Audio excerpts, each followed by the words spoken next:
Hello and welcome, my name is James Leach, and in this video we're going to analyze several different laws and equations which govern the behavior of fluids in motion. Among those concepts being investigated are viscosity, a comparison between laminar and turbulent flow, what the continuity equation tells us about flow rate and linear speed, and lastly, how we can apply Bernoulli's equation to solve MCAT problems.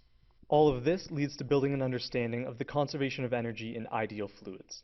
The conservation of energy is everywhere in MCAT physics, and fluids are no different. In this video, we'll be applying that understanding to solving problems, including the application of the continuity equation and Bernoulli's equation to the Venturi flow meter, and also to performing calculations such as the one required in the question at the bottom of the screen. Viscosity is one of the non-conservative forces that gets mentioned in passing throughout your MCAT studying, but we're going to tackle it head on right now.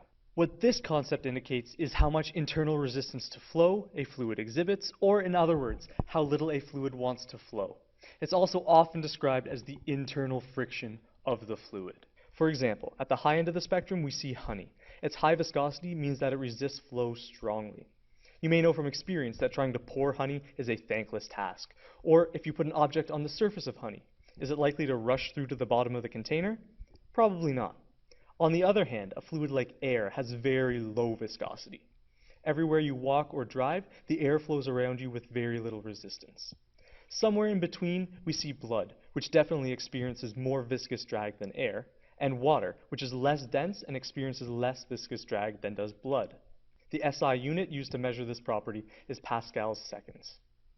On the MCAT, you can assume, unless told otherwise, that you are dealing with ideal fluids, those which are inviscid, or have negligible resistance to flow, meaning that we only deal with fluids in which energy is conserved, enabling us to apply the continuity equation and Bernoulli's equation, which we'll analyze a little bit further down the line in this video.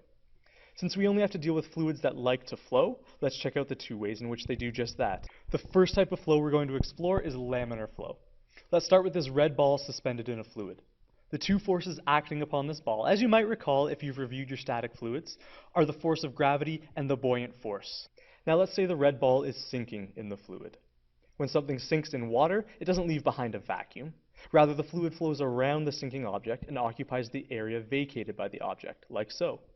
When this occurs in a smooth, orderly fashion, the flow of that fluid around the ball is said to be laminar and can be described by Poiseuille's law for laminar flow in a confined space.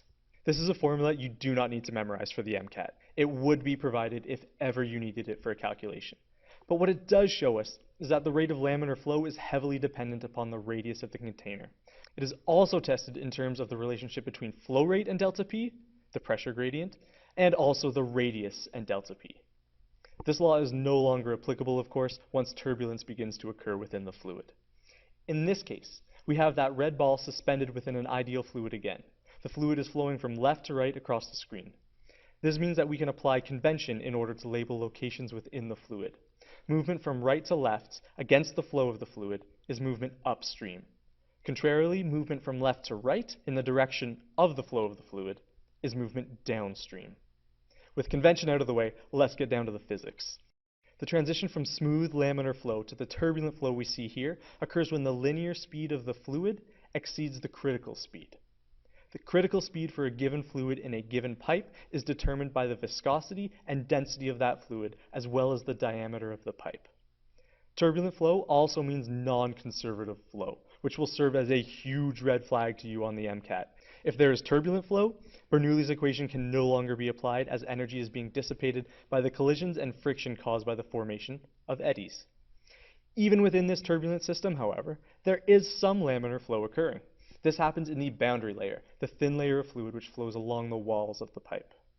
We begin to see why laminar flow is always assumed for fluid dynamics calculations on the MCAT when we look more closely at the continuity equation. This equation depends upon the fact that we are dealing with an ideal fluid for which volume is conserved, and thus, flow rate is constant at all points within the fluid. This just means that the amount of fluid passing by a given cross-sectional point over a given period of time is the same at all points in that fluid. If there are eddies forming within the pipes, clearly the flow rate cannot be constant in the boundary layer compared to a point where the fluid is flowing back against itself. What is not constant, however, is the linear speed of the fluid, or how fast the individual particles are traveling at any given point. Let's add some color to this idea by looking at another fluid flowing from left to right. The cross-sectional area of the tube at point 1 is quite clearly greater than the cross-sectional area of the tube at point 2, but the volume of fluid moving past those points over a given period of time must remain constant. The continuity equation tells us that the fluid at point 2 must be moving faster than the fluid at point 1, or that V2 is greater than V1, in order to get the same amount past that point despite its lesser diameter. Q denotes flow rate, V denotes linear speed, and A denotes cross-sectional area. All talk of MCAT fluid dynamics naturally culminates in Bernoulli's infamous equation. If this massive conglomeration of variables seems a little bit terrifying to you, you would not be the first to feel that way. However, that's why we frame this discussion of fluid dynamics in terms of the conservation of energy. The continuity equation just told us that mass is conserved within a dynamic ideal fluid, along with informing our understanding of linear speed. We saw earlier in the video that low viscosity and laminar flow mean that energy is conserved within a dynamic fluid. It is just the combination of these concepts that leads us to Bernoulli's equation. Instead of trying to digest it all in one glance, let's take a step back and digest it piece by piece. The first term, P, is the absolute pressure exerted by the fluid, which can otherwise be expressed as its energy density. The second term here looks eerily like the expression for kinetic energy, and at the end of the day, it gives us much the same information.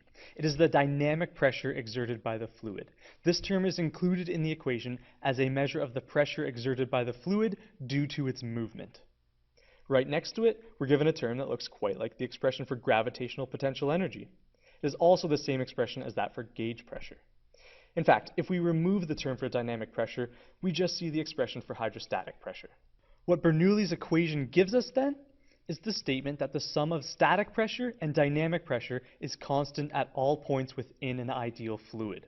So, if the static pressure goes up at one point within the fluid, the dynamic pressure must drop at that point. If the dynamic pressure changes, then the static pressure must compensate in order for the term to remain constant. Let's apply this to a common example, the wings of a plane. The thrust of the plane is what drives it forwards. But what keeps it in the air, or what generates lift? We can look to Bernoulli's equation to understand one of the engineering feats central to aviation. The top side of the wing, as is evident on your screen, is curved, while the bottom side is flat. Because of the way this shape slices the air moving along the bottom surface is moving more slowly than the air moving along the top surface. Because velocity on the top of the wing is greater than the velocity below the wing, the dynamic pressure above the wing is greater. Something in Bernoulli's has to balance out this difference in dynamic pressure. The density of air and the acceleration due to gravity are the same on the top and the bottom of the wing, while the difference in height is negligible. So the gauge pressure terms can be cancelled out. This leaves only the absolute pressure. The absolute pressure on the top of the wing must be lower than on the bottom surface of the wing in order to balance out the greater dynamic pressure on top of the wing. If the absolute pressure on top of the wing is less than on the bottom surface, then that wing is generating lift, or it is being pushed upwards due to the manipulation of air currents around it. Let's look at some more applications of fluid dynamics with some practice questions. First, try this problem with a dynamic fluid flowing through a pipe with changing diameter. The important thing to notice about this question is that it's asking about flow rate, not linear speed.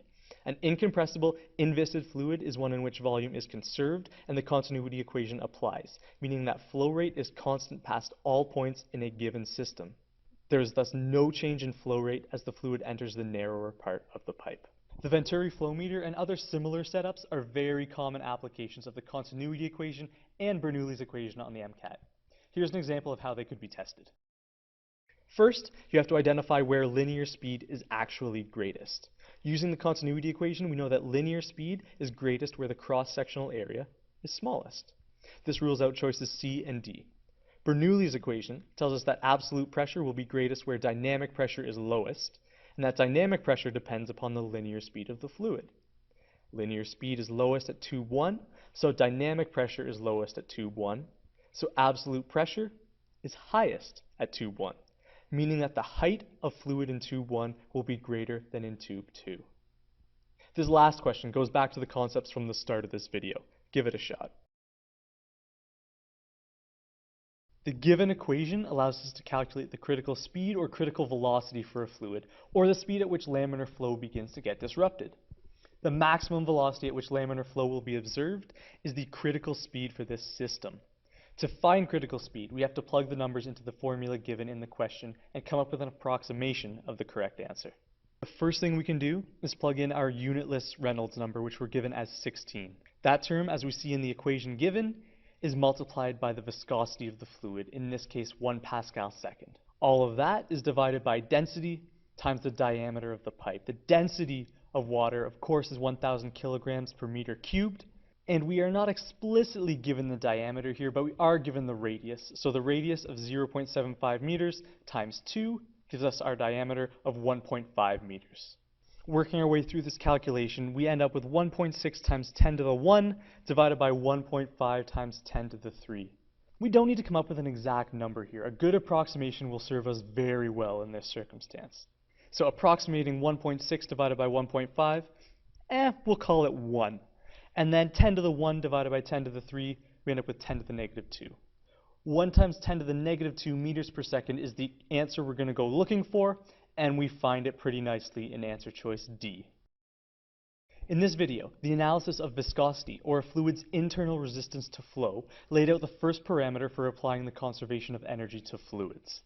The second parameter was laid out by contrasting smooth and orderly laminar flow with turbulent flow, which is non-conservative. The continuity equation utilizes the conservation of the mass of ideal fluids in order to determine the speed at which they move relative to the area through which they move. And everything came together in Bernoulli's equation, which illustrates how the conservation of energy can be applied to ideal fluids by stating that the static pressure plus the dynamic pressure of a fluid is constant at all points within that fluid. Bernoulli's equation is a big equation, and it's also a big concept on the MCAT. The concepts in this video, however, show how it isn't nearly as intimidating as it first appears if you can tie it all back to your other physics knowledge. So good luck in applying Bernoulli's and energy in all its forms throughout your MCAT prep, and most importantly, on test day.